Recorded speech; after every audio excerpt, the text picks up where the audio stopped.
one area. I'm also a big exponent of normal tape area as well in trade. So now we're hitting into digital manufacturing. We're not necessarily just limited to graduates with this new level of knowledge. We believe this knowledge will also filter down into the tape and trade level as well, and it'll be also the next generation as well. So we're currently working across many different industries. And I believe from my own perspective in looking at many different industries, when we look at the metal industry, there's a lot of interest in Industry 4.0 and how that fits into management structures and particularly CapEx to the metal industry, where they actually understand that you can produce large-scale parts without spending huge amounts of money. We generally look at one system can actually take itself within 18 months, which is sort of unheard of in this industry sector. So even though we are creating fundamental change, I think what's key for us is aligning with industry. We're not trying to reinvent the wheel. We like to work directly with industry and develop that change with them. So our customer journey. So our customers basically, they approach us on a project. We generally sit with them, scope out a problem. And we find in today's age, really every industry we've talked to, every client, they've been very open as far as some of their technical problems that they have. We love technical problems here at Titomic. That's our bread and butter, is actually solving problems, creating new solutions. So we work very closely with the client, identifying the problem with their existing manufacturing process, or what their new part in any other process or way to manufacture those parts. Once we scope that project with them, we actually enter into what we call a product swim license. So we develop that capability to verify the materials, that they're looking at performance costing, and also verify the part. Once the customer's happy with that part, we then move into what we call the production line or manufacturing license. That manufacturing license allows them to actually secure one of their machines and also work with some of their existing patents as well, as far as royalties on those patents as well. So a strong aspect of what Titomic does is securing the intellectual property around all the work we do with their machines. Anyone can actually go and really produce those machines and copy what we're doing. So it's very important that we actually have a very strong IP development and continue to develop that IP. And once again, we're working very closely with CSRO, also Swinburne, and RMIT in developing the next generation of IP as well. So I think to capture what we're actually trying to do with the clients is actually introduce this technology into multiple industries. It is a big task. We have a very strong team at Titomic. We're actually growing that constantly, our team there. And we're also quite aware of not taking on too much. We're already inundated with environments. So basically what we're focused on is where we see our best interest moving forward. We're aligned, for instance, with Fincantieri. I think today Fincantieri is actually brilliant, so thank you for coming along today. But we're trying to sort of align with industries and big companies that actually understand the technology and are prepared to be early adopters of that technology as well. So we see the sky's the limit, and really what we're doing is only limited by the imagination. So we're excited, and I hope you're all excited too. So thank you for all the support we've had from everyone here today and ongoing as well. Thank you.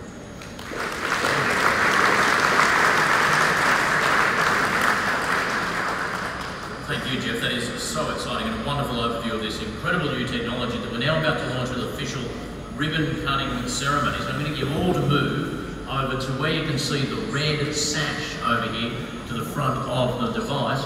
Please go on the far side of the red sash, not between the red sash and the world's largest 3D metal printer. Just go on the far side of the red sash there. We'll have a ribbon cutting device.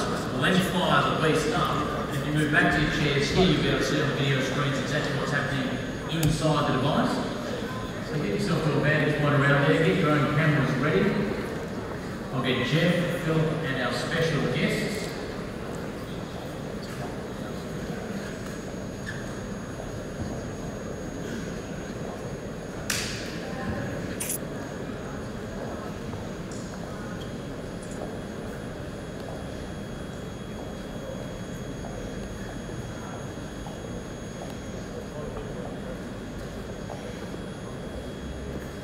Maybe we get some plates.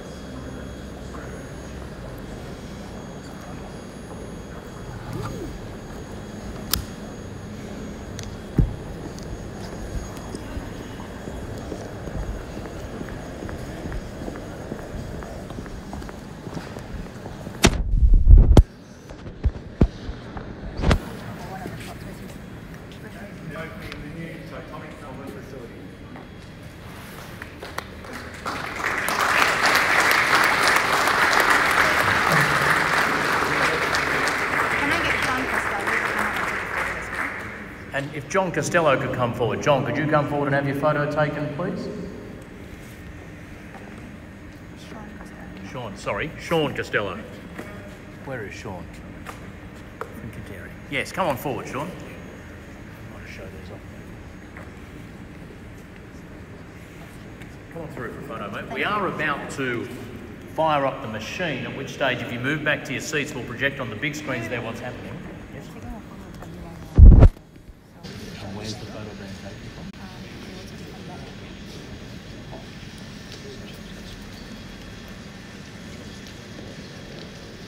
Staying outside the red? We'll move the ribbon. Do you need any other photos here? Okay, so we'll move the ribbon. We're now going to get a large group photo of everyone who's here for this momentous event. We might even move the ribbons. If you want to come in this way a bit, looking back out that way, our photographer's going to go over that way, get a photo of everyone with the machine in the background. So come in here, ladies and gentlemen, if you like. Looking back out that way. Don't be shy. Come on in here for our big group photo. Standing there, walking back that way, machine in the background, happy snap. Everyone's happy. I'm not sure what role the barriers were playing in that case, but that's just me. In case there was some sort of overwhelming rush towards the machine, that can happen.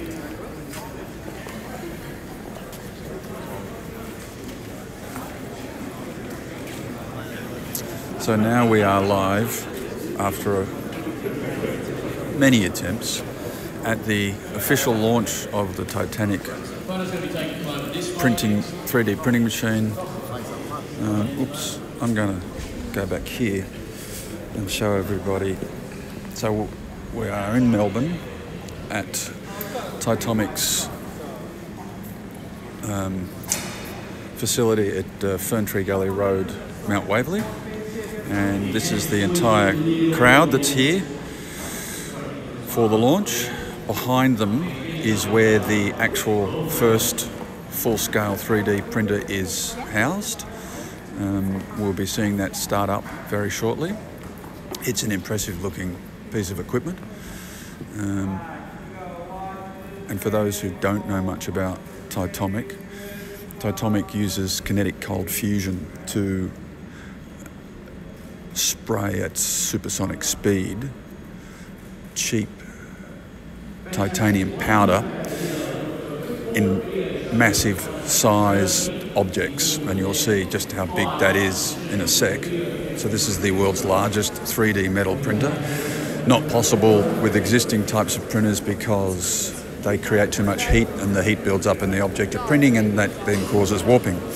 That's one of the issues. I'm going to sneak in here before just to show you a close-up look. Hopefully we don't lose the signal.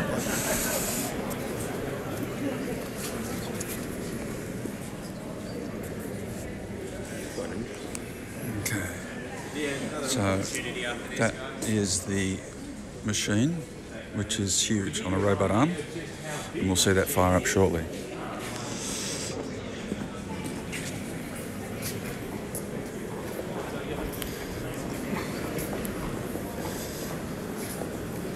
So they're about to push the button, which is exciting. A bit later on we'll be doing some interviews. I won't stream them live, but we'll be doing some interviews with the CEO, and we'll post those later on with his thoughts on the future for the company. Just trying to figure out if they're going to close these doors or not.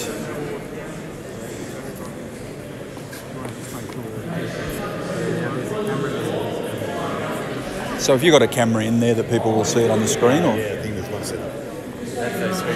Yeah, right, okay. So we're going to see it on the screen. We'll try and have a look through here and see if we can get a... The reflections. If you get your lens right up against it, you can, but that's the only way. So we'll just watch it start here, and then we'll nick across to the screen. Yeah, well, it's going to start up and move that way, move to the left, and start spraying. The whole robotic arm? The whole robotic arm. The biggest robotic arm we've ever seen. Yeah, I heard someone say that. So...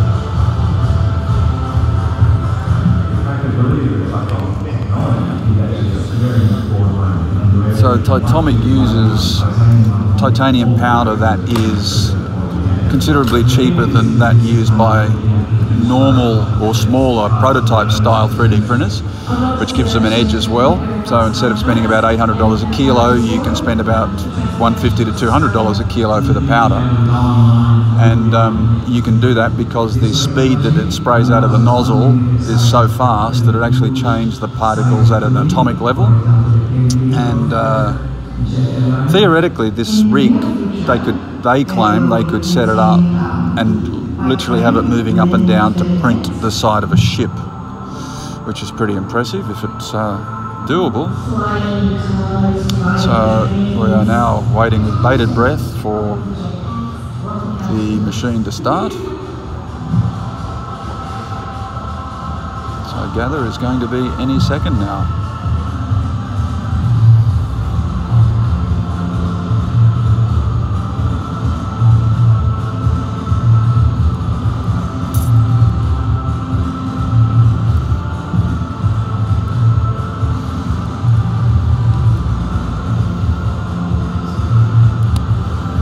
You just can't rely on robots these days, can you? I mean, really?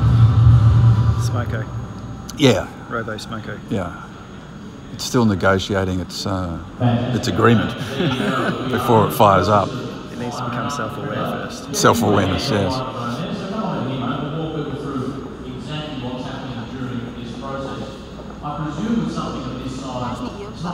Oh, okay. We need earplugs, which is interesting.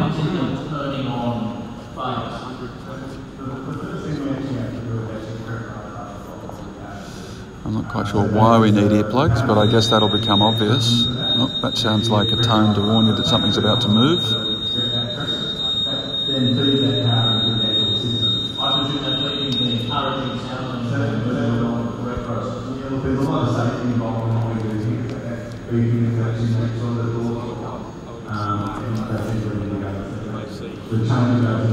So I gather that means the sequence is about to start, listening to what they're saying over there.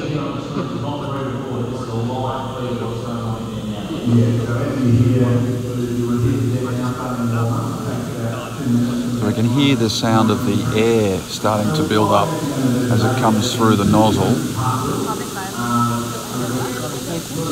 Thanks. Right, thanks. So,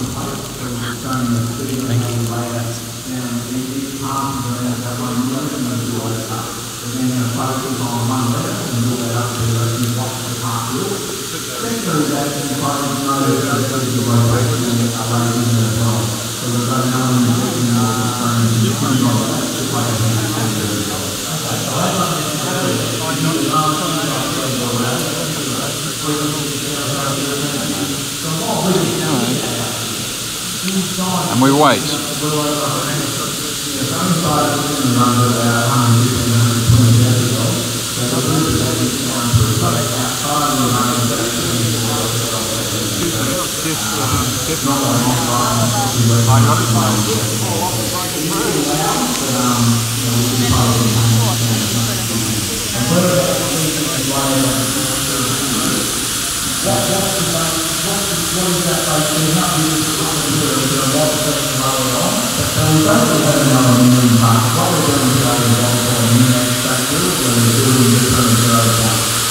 Okay, we're about to see, by the sounds of it, the robot arm fire up and do the first public display of the first and largest 3D printer, metal printer, additive printer in the world. Which is kind of cool. We're streaming live from Mount Waverley in Victoria, state of Victoria in Australia, at the headquarters of Titomic, ASX listed company.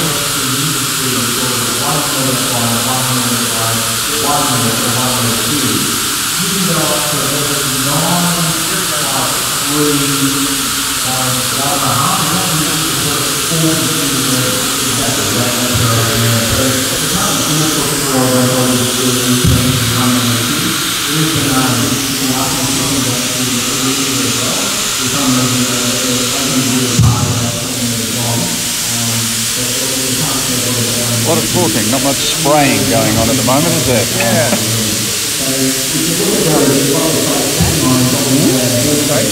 I do it? Yep, you can. Thank you very much.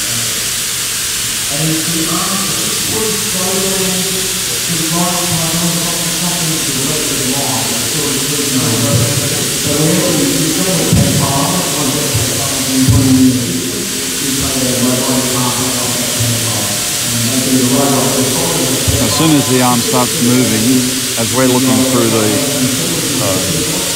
viewing window on the side of the spraying area, the production area, it's probably going to move straight out of our view. So I'm going to move across to the large screen. Oh, and there it goes. That is... Okay.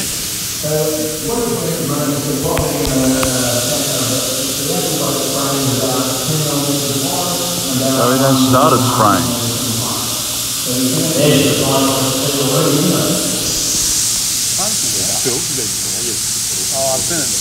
So that's it there.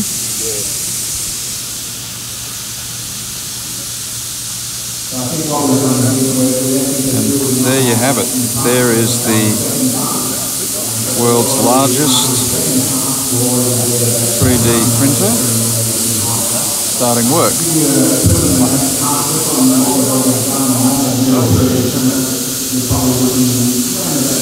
There.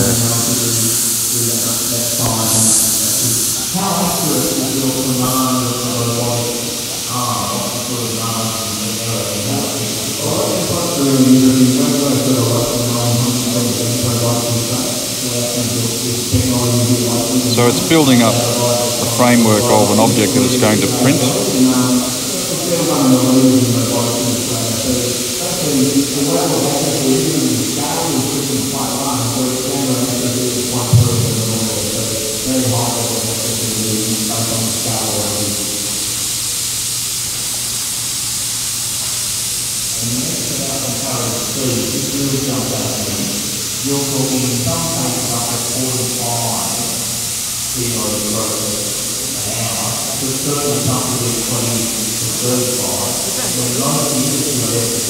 Okay, flick across here to the other screen and let's have a look at what the audience is seeing over here. Not much more than what we were seeing. What we're doing here, the speed we're currently running is around about 30 kilograms per hour at the speed it's currently running. The robots can move very fast, so we can actually increase the speed, but it's a trade-off between how thick you're trying to build the part. The faster the robot, the thinner the layer, the slower, the thicker the layer too. As far as the build speed, if the robot does stop while it's still spraying, it'll actually build back within the nozzle within about probably 1.5–2 seconds. So very high level build.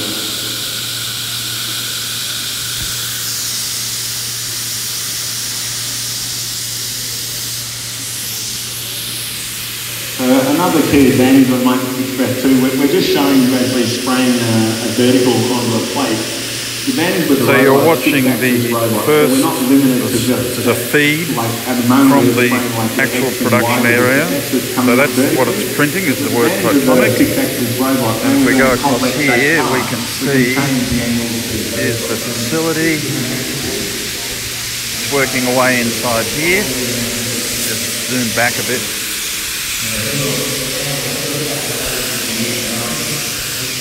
So it's in there, working in there. This is the audience here, and if we come across here, we can look through the glass and see it working. There it is there.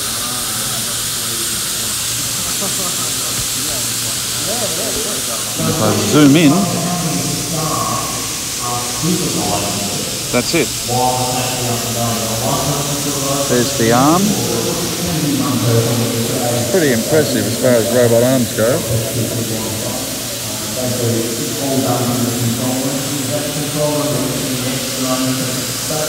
So it obviously works. The question is, how much will it make?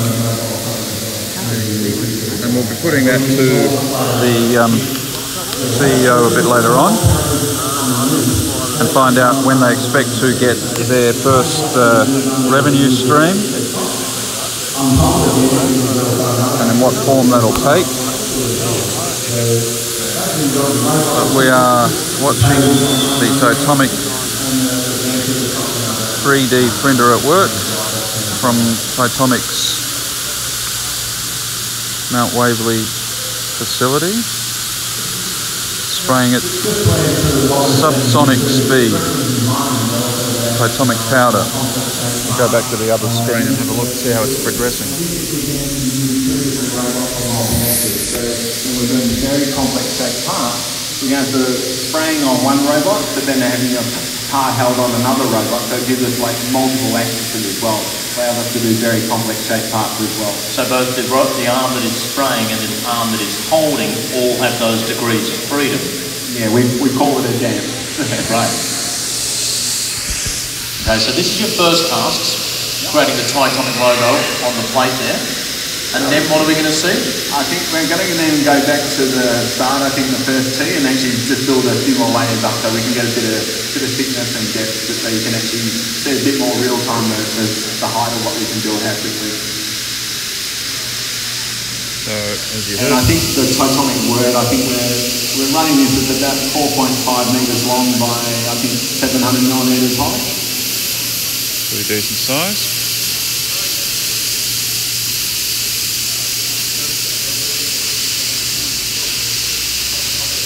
So we'll get to see it build up some layers now.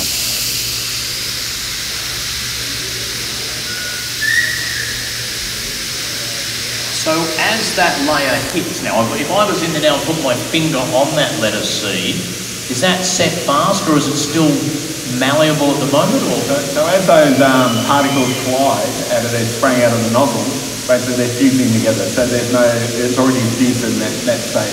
So it is hot to touch because of the heat of the gas and the kinetic friction on the impact.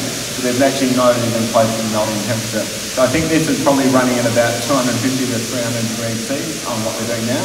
So it's dependent on the hardness of the metal. So it would burn my finger, but it's effectively already set in position. Yeah, but also if you've got a lot of focus in a small area, we build up a little bit of heat. But at this level, it's pretty much cold to touch within 20-30 seconds. You can see that height in the letter C now, can't you? It's doing the letter C multiple times. And so what we're seeing there is just magnitudes faster than current practice. Yeah. So this is probably the first showcase of really how fast it is in real time. Wow.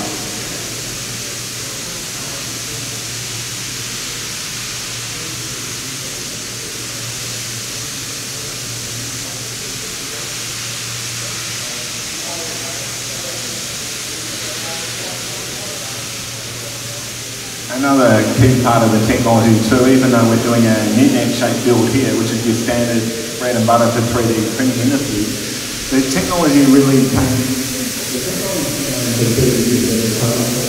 Okay, so I'm going to wrap things up pretty much now, I think.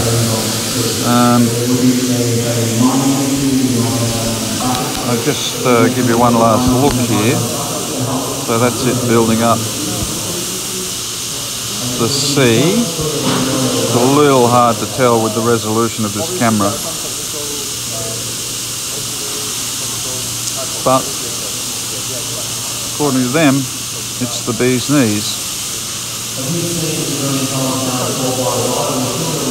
Okay, I'm going to wrap up this live feed. As I say, we'll do some interviews with some of the execs here, and we'll post those a bit later on, probably tomorrow morning.